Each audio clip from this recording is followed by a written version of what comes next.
Go. Yes, hello everyone. I am Emma Mary Tiglao, Miss Grand Philippines. Iba. Ibang atake. Marami nakamiss ng intro mo during the coronation. Yes. So, siguro isa yun sa aabangan sa Miss Grand International and we're doing a different one naman ngayon. So, tinitimpla pa natin yan kung ano yan. Alam mo, natutuwa ako kasi last night when I was in Tubod, Iligan City, nag-i-intro ako tas sumusunod na yung audience. Kaya, thank you so much. Kasi doon pa lang alam mong nagsusupport sila sa Miss Grand. Kumbaga sa kanta ng LSS sila sa introduction mo. Kayo ba na LSS? Of course! Oh, may grand Oo vote. nga, iba na siya. Hindi nyo dapat ilalabas yun, di ba? Philippines, oo. Kasi pasabog niya yung Pasabog. Correct. Okay, so, ayun lang, what excites you about this partnership between Miss, or you, Queen Emma Tiglao, Miss Grand Philippines 2025, and Marinova? I am excited to share to you all the products and what I've heard. Maybe in a few months after this, they will release new product, additional product for Marinova. That's why I'm really excited. You know what? Who asked a while ago kung magdadala ako sa Miss Grand? Yeah, I will bring this Marinova. Ang gandang idea nun. Thank you so much for that wonderful idea. So I will bring this to Thailand to share it with my grand sisters. Yes, that will serve as a result na yung Marinova is okay na product because ikaw yung Yes. mag-share sa kanila. Alright, so Emma, let's talk about your MGIPH journey. So, kumusta naman? Really amazing because it was a grand comeback for me after 6 years not doing pageantry and focusing on TV hosting. That's why sobrang happy. I was so happy and so grateful I was able to show you another version of Emma in this Miss Grand Philippines stage and another version of Emma in the coming Miss Grand International stage. Talking about social media, so did you really had a time during your NGIPH journey to focus on my social media? I really do because you know what, we need that to communicate with other fans, especially the international fans. So I'm putting time to answer some comments or messages in my social media. We need that actually. It's a way of communication. So, how do you handle criticisms in social media? I don't handle them. Emma. Which is true. I've said it on my Net25's interview. I don't handle them. I listen to the people that I trust and I believe. And as long as you know yourself, you know what you're doing, you know your story, then you have this strong core. I am fighting not just for myself, but for all of you. So I hope that we need to be careful with the words that we're throwing out there. And I hope that it can inspire instead of it will hurt other people. After all, we're all Filipinos and we're carrying the Philippine flag. So, in every competition, like beauty pageants, so there is a mantra that manifests. So, may we know what was your mantra during your MGIPH journey? Actually, I was bringing the mantra even last Binibini, last pageant that I joined. It's choose people who choose you. Because in that mantra, diba, you know kung kanino ka makikinig. So, I hope that you will also do that. Choose people who choose you. Ma'am, question po. Si Miss Grand International, reigning Miss Grand International CGO Piazza, and another international beauty queen, Filipino beauty queen, have given dried mangoes as gifts. At nanalo sila. So, bukod sa Marinova, dried mango oliva for Miss Grand International. Well, I'm thinking of another gift aside from food from the Philippines. Siguro I'll bring some of the food from the Philippines like pastries. Of course, there are a lot of pastries in Pampanga, but I cannot bring cheese bread naman, which is kilala sa Pampanga, diba? So I'm thinking about something personalized together with my mom. So that's what I'm thinking about. Emma, Yeah, what it's changed homemade after and my mom's, made by my mom's hands. Emma, what changed after the coronation? What changed? Schedule. Scheduling. So, a lot of schedules right now. I think it's just the same. Actually, naisip ko nga the other day, nag-sink in na ba sa akin that I won Miss Grand Philippines because it feels like I'm still preparing, training. So, parang same lang lahat. But this one, the difference is grander stage na. Yeah. So, ganun ko siya tinitignan. So, What yun was yung the positive, the most positive moments that you got after winning the pageant? It was really a grand comeback. And natuwa sila na nakita nila yung another Emma. Because I think the last Emma that they saw is the demure one. Yes. Hindi masyadong nagpapasabog. But this one is complete na. I don't know. Maybe because of my experience also. That's why, eto na siya, the evolved version of Emma. How does it feel na ikaw lang ang National Beauty Queen na may dalawang corona? Nasuot mo na ba yung pangalawa? As a shoot pa lang? Saan po ito? Yung Yeah. ito? MG, dalawa. Meron ka pang bagong isusuot daw sa shoot. Wala suot. Oh, ngayon dalawang corona mo. Pero I think this one, kay CJ talaga siya. Kaya kung napansin nyo, bago niya ipasa sa akin, kinis muna niya yung crown kasi matagal na nasa kanya yung crown na During to. the crowning moment. I'm excited to see the new crown and medyo may pakapyaw na nakita ko na siya. Ang ganda rin. Kaya pa. Paganda na paganda. Like the production. Paganda naman kasi paganda Miss Grand Gra- Philippines. bumawi. Oh, di ba? Bumawi. Bumawi. Another B! Bawi! Adam. Your message to Filipino pageant fans as you go on to the grand international stage. You know what? I am just thankful and blessed that I am carrying the Philippines kasi ibang klase magmahal ang Filipino fans. What I just want to say is that let's just support everyone.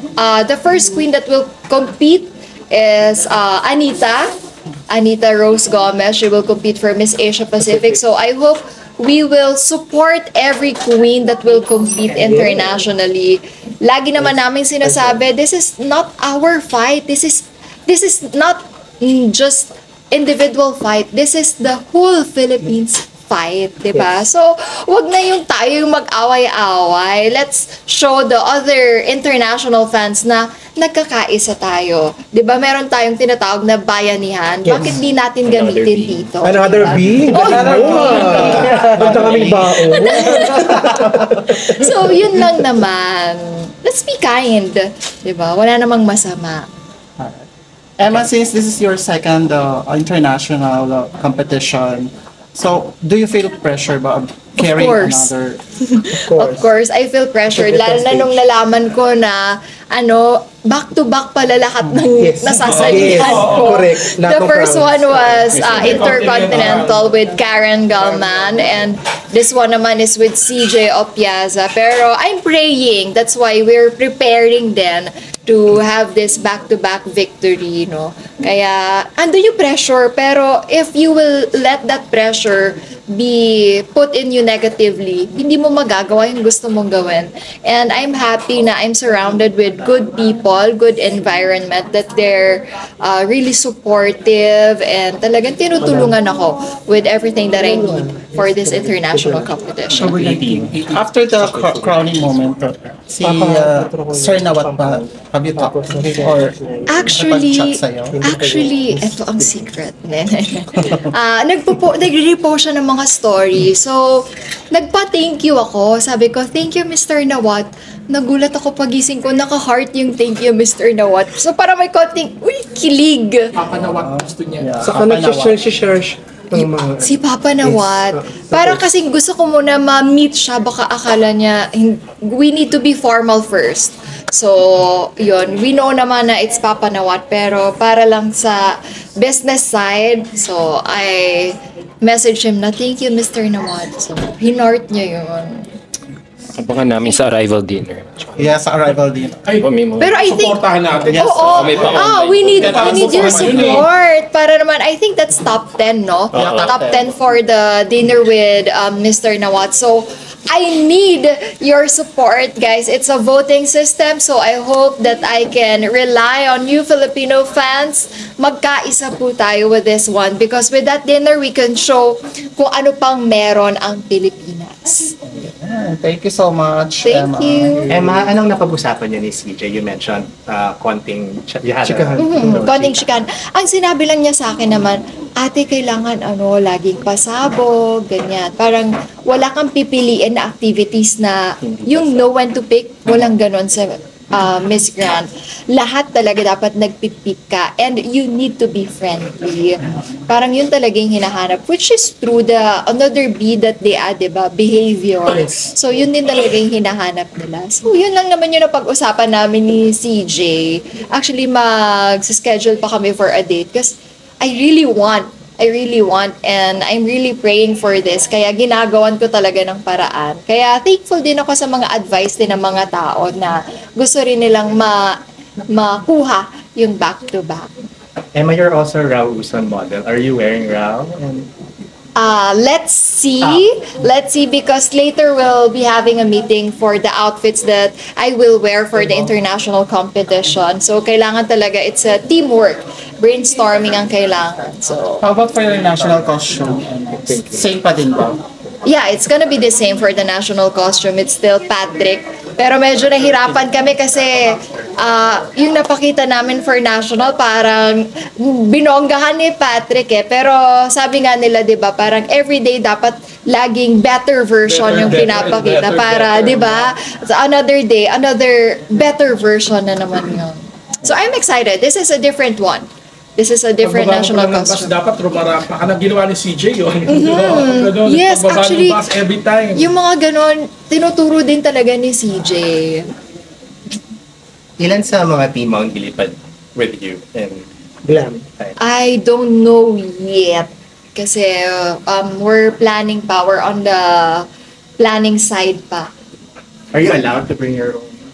That I don't know. Parang not sure if papayagan. Kasi di ba every year, iba-iba sila ng rules and regulations. So, let's see.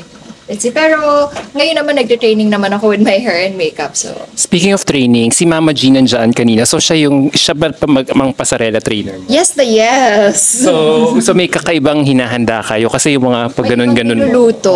Oo. Kaya ang lagi ko sinasabi, it's a different version of Emma that you will see on the international stage. No.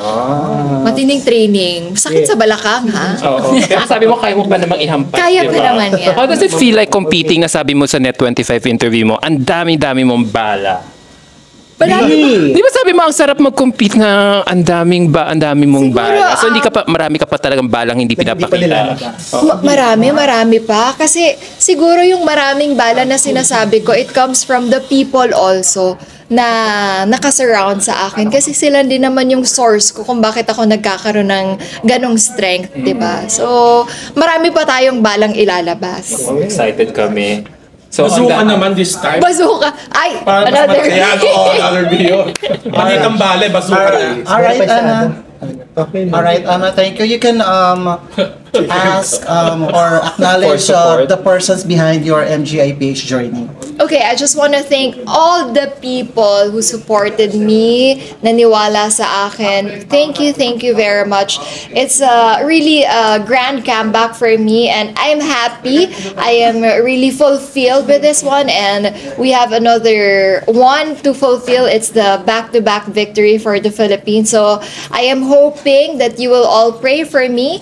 And thank you to the Crown and Concept family, my new family, Mommy G, Vico, my stylist, a lot of names to mention, and also my family and friends, my boyfriend who's really supportive, and everyone. I don't wanna name names na I thank them all na sa aking social media and alam naman nila kung sino talaga yung mga tumulong. Of course, the media people, thank you so much. Dati kasama nyo lang ako dyan sa group na yan. But here we are right now trying our best to compete again and aim for another crown. From grand comeback to grand back-to-back.